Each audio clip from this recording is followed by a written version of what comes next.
encore une relation qui mène nulle part, il y en a marre, assez, c'est fini. Voilà, dans cette vidéo, je vais te poser 3 questions. Et reste bien jusqu'au bout, parce que tu vas voir, tu vas comprendre pourquoi tu es toujours attiré par ce type de relation.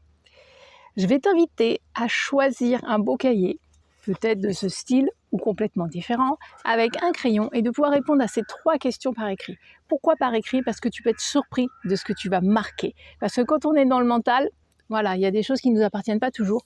Par contre, quand on s'écrit, voilà, elle est un peu bizarre, hein. Essaye et tu vas voir. La première question, c'est que représente pour toi le couple?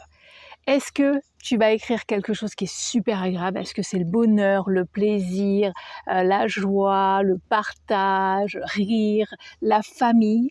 Ou est-ce qu'au contraire, tu vas te rendre compte que tu vas écrire que c'est mourir, que c'est de la violence, que c'est souffrir, que c'est pleurer, que c'est subir, c'est aussi d'être dans une vie que tu ne veux pas, être rabaissé, être humilié, être persécuté.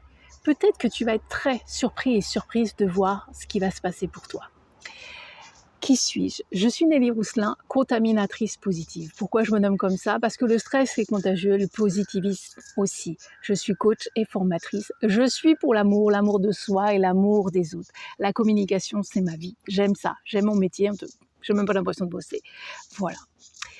La deuxième question qui va être très importante, c'est à quoi dois-tu renoncer pour être en couple? Peut-être que c'est une question que tu ne t'es jamais posée. Et ben moi, je te la pose aujourd'hui et je t'invite à écrire et à voir ce qui va apparaître. Peut-être que tu vas dire, je vais devoir renoncer à ma totale liberté parce qu'il y a des peurs d'étouffer, des peurs de choses comme ça. Peut-être à ton autonomie, à ce que tu connais. Vous voyez, moi, il y a une croyance où j'étais sûre, une citation. J'ai une croyance, mais c'était surtout une citation, je pensais que tout le monde la connaissait. Mieux vaut un enfer connu qu'un paradis inconnu. Et des fois, on ne s'autorise pas l'amour. On préfère rester dans ce qu'on se connaît, dans ce que l'on connaît, même si c'est désagréable.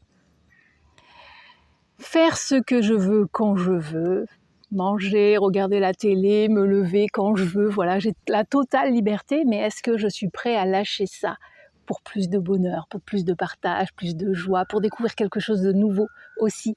Allez expérimenter. La troisième question, c'est qu'est-ce que je ne m'autorise pas dans ma vie amoureuse? Intéressant cette question. À être heureux ou heureuse. Je connais quelqu'un, un de mes stagiaires qui me disait, moi, trop de bonheur. C'est pas possible. C'était trop. Voilà. Et ceux avec lesquels on vient aussi, si vous suivez mes vidéos, je parle souvent du sac à dos de la vie, donc de toutes nos enfances. Et si on n'a pas été habitué à avoir du bonheur, ben ça peut faire peur. Trop de bonheur, c'est pas normal. Voilà. On est plus habitué à de la souffrance qu'au propre bonheur. À donner, ça c'est peut-être plus facile, mais à recevoir, est-ce si simple de recevoir? Pas toujours. Voilà. À laisser la place à l'autre et à prendre sa place. On a le droit d'avoir sa propre place dans la relation. C'est ce qui est important aussi. Et des fois, quand on va dans des relations qui mènent nulle part, est-ce que vous avez votre place? Posez-vous la question aussi. À ne plus fuir le bonheur quand il est là. Des fois, notre corps va être là pour nous protéger et il nous empêche d'aller vers des relations qui nous rendraient heureux ou heureuses. C'est quand même dommage de pouvoir passer à côté. Et puis bien sûr, des fois on ne s'autorise pas. L'amour, ça je vous l'ai dit, ou être assez aimé, en tout cas aimé pour qui je suis. Est-ce que je suis assez pour être aimé? Ces 3 questions vont te donner des pistes sur le choix que tu fais de ces relations qui mènent nulle part. Je t'invite à t'abonner, je t'invite à liker cette vidéo et je t'invite à continuer de me suivre. Tu vas voir, ensemble, on va avancer pour que tu puisses arriver à une relation qui mène quelque part. Et le quelque part, c'est quoi à ton avis? C'est le bonheur. En attendant, prends soin de toi.